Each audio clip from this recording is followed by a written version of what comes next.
रामायण के अनुसार 7वीं शताब्दी ईसा पूर्व से 3वीं शताब्दी ईसा तक राम सेतु का निर्माण भगवान राम ने लंका जाने के लिए भगवान हनुमान के नेतृत्व में वानरों की सेना की मदद से किया था।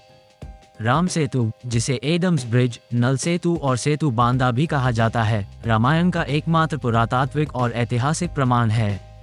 हिंदू पौराणिक कथाओं के अनुसार राम सेतु एक पवित्र स्थल है, इसलिए इस पर कोई पुल नहीं बनाया जाना चाहिए। वाल्मीकि जी द्वारा लिखित रामायण में राम सेतु की आयु की विस्तृत जानकारी मिलती है। रामायण के अनुसार राम सेतु की आयु देखी जाए तो ये लगभग 3500 वर्ष पूर्व बना था। वहीं दूसरी तरफ आधुनिक मान्यताओं के अनुसार राम सेतु की आयु 7000 वर्ष से भी अधिक पुरानी बताई गई है। समाज का एक तबका राम सेतु की आयु लगभग 17 लाख वर्ष पूर्व बताते हैं। राम सेतु या एडम्स ब्रिज पुल जैसी एक संरचना है जो तमिलनाडु में पंबन द्वीप को श्रीलंका के मन्नार द्वीप से जोड़ती है। पुल की कुल लंबाई करीब 50 किलोमीटर है।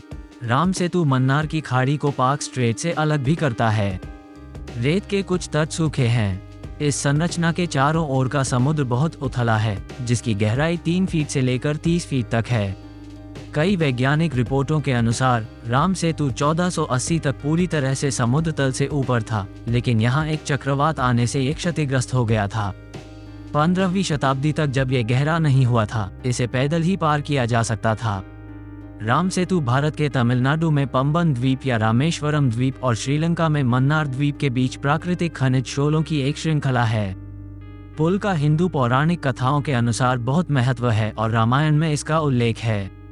राम सेतु वैज्ञानिकों को भी हैरान कर देता है।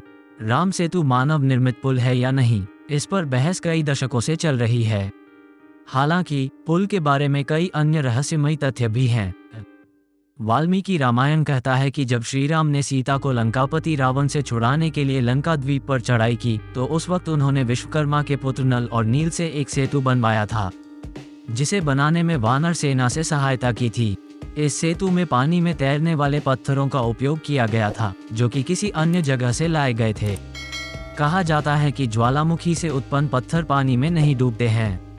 संभवतः इन्हीं पत्थरों का उपयोग किया गया होगा। वैज्ञानिकों का मानना है कि राम सेतु एक प्राकृतिक संरचना है जो टेक्टोनिक मूवमेंट और कोरल में रेत के फंसने से बनती है। हालांकि पिछले कुछ वर्षों में ये दावा करने के लिए सबूत पेश किए गए हैं कि पुल मानव निर्मित है। कई हिंदू दक्षिणपंथी संगठनों का तर्क है पुल पूरी तरह से प्राकृतिक नहीं है, ये वास्तव में भगवान राम द्वारा बनाया गया था। दिसंबर 1917 में साइंस चैनल पर एक अमेरिकी TV show ancient land bridge में अमेरिकी पुरातत्वविदों ने वैज्ञानिक जांच के आधार पर यह कहा था कि भगवान राम के श्रीलंका तक सेतु बनाने की हिंदू पौराणिक कथा सच हो सकती है। भारत और श्रीलंका के बीच 50 किलोमीटर लंबी एक रेखा चट्टानों से बनी है और ये चट्टानें 7000 साल पुरानी हैं, जबकि जिस बालू पर ये चट्टानें टिकी हैं वो 4000 साल पुराना है। नासा की सैटेलाइट तस्वीरों और अन्य प्रमाणों के साथ विशेषज्ञ कहते हैं कि चट्टानों और बालू की उम्र में यह विसंगति बताती है कि इस पुल को इंसानों ने बनाया होगा।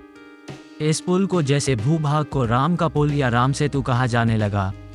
सबसे पहले श्रीलंका के मुसलमानों ने इसे आदम पुल कहना शुरू किया था। फिर ईसाई या पश्चिमी लोग इसे एडम ब्रिज कहने लगे। वे मानते हैं कि आदम इस पुल से होकर गुजरे थे।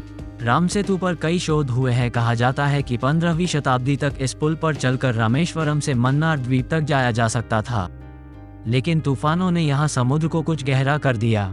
1480 ईस्वी सन में ये चक्रवात के कारण टूट गया और समुद्र का जल स्तर बढ़ने के कारण ये डूब गया। भगवान राम ने जहाँ धनुष मारा था उस स्थान को धनुषकोटि कहते हैं। राम ने अपनी सेना के साथ लंका पर चढ़ाई करने के लिए उक्त स्थान से समुद्र में एक ब्रिज बनाया था। इसका उल्लेख वाल्मीकि रामायण में मिलता है। श्री राम ने इसे सेतु का नाम नल सेतु रखा था। वाल्मीकि रामायण में वर्णन मिलता है कि पुल लगभग 5 दिनों में बन गया, जिसकी लंबाई 100 योजन और चौड़ाई 10 योजन थी। रामायण में इस पुल को नल सेतु की संज्ञा दी गई है।